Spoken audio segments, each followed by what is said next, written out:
All right, this is a quick stream. I'm hoping the sound works right now. I'm going to not sort of engage in chat too much.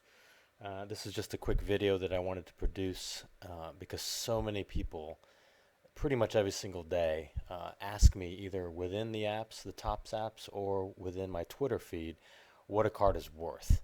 And so instead of having to repeat myself a dozen times a day, every single day, I thought I'd create just a very short video, post this to Twitch, and also post this to my YouTube account, which you can find me at One Gaucho across pretty much any platform, whether it be Twitter, Twitch, YouTube, and all of the four Tops apps. So as you can see right here, this is the four apps that Tops has. Just a quick disclaimer, if you do not have these four installed, you should go ahead and do it. Maybe not Bunt. Bunt has reduced the coin give out each day to only 2,500 a day, which is pretty low. But as far as Huddle, they give 10,000 a day.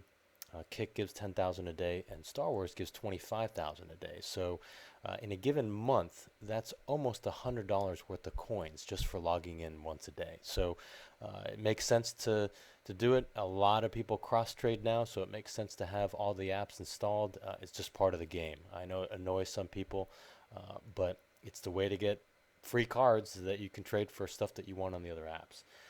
So I'm going to just spend a few minutes because I want people to be able to see this. For example, when I go onto my Twitter account, you'll see here that I posted recently that there's a new card out on Huddle. There's some new cards out on Kick as well.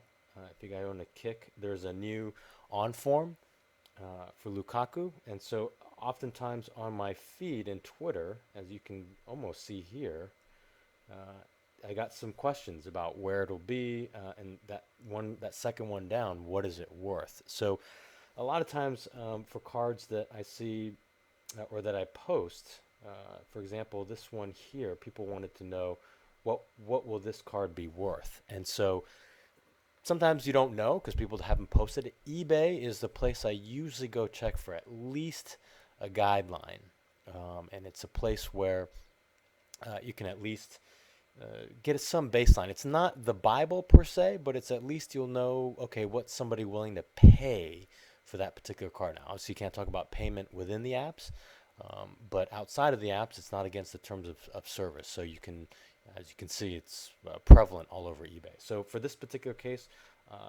there isn't a precedent yet because it's not out. Nobody has it yet. But you can look at previous weeks, and Stafford came out last week. He was a 9 count.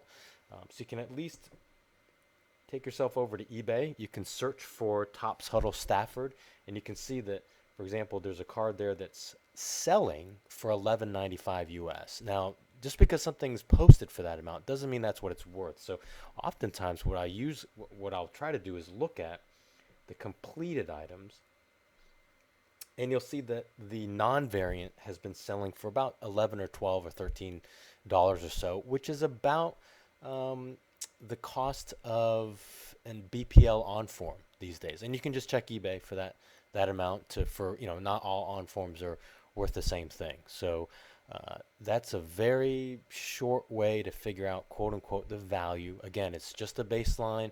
Some people have favorite players, favorite teams. They value certain things more than others, whether it's count, the type of card, the boost. If you're a chaser will value a boosted card more than a collector will. So maybe a collector would like a SIG card better than an on form. So you kind of have to play a lot of different factors, but at least this way you get some sense of, quote unquote, the value, and you'll know, okay, I don't want to make a lowball trade, or I don't want to give something that's not worth what I think it is in order to get seen on a trade. I mean, you got to imagine if you've got a great card or you're going for a great card and you want to be seen on somebody's trade list, you might have to overpay a little bit. So this at least gives you some guideline for what the value of that card is. I noticed there's some people in the room right now. I'll probably take a look at the chat real quick, but for all intents and purposes, that's all I wanted to cover for now is how to find out the value of a card. So hopefully that helps. Thanks.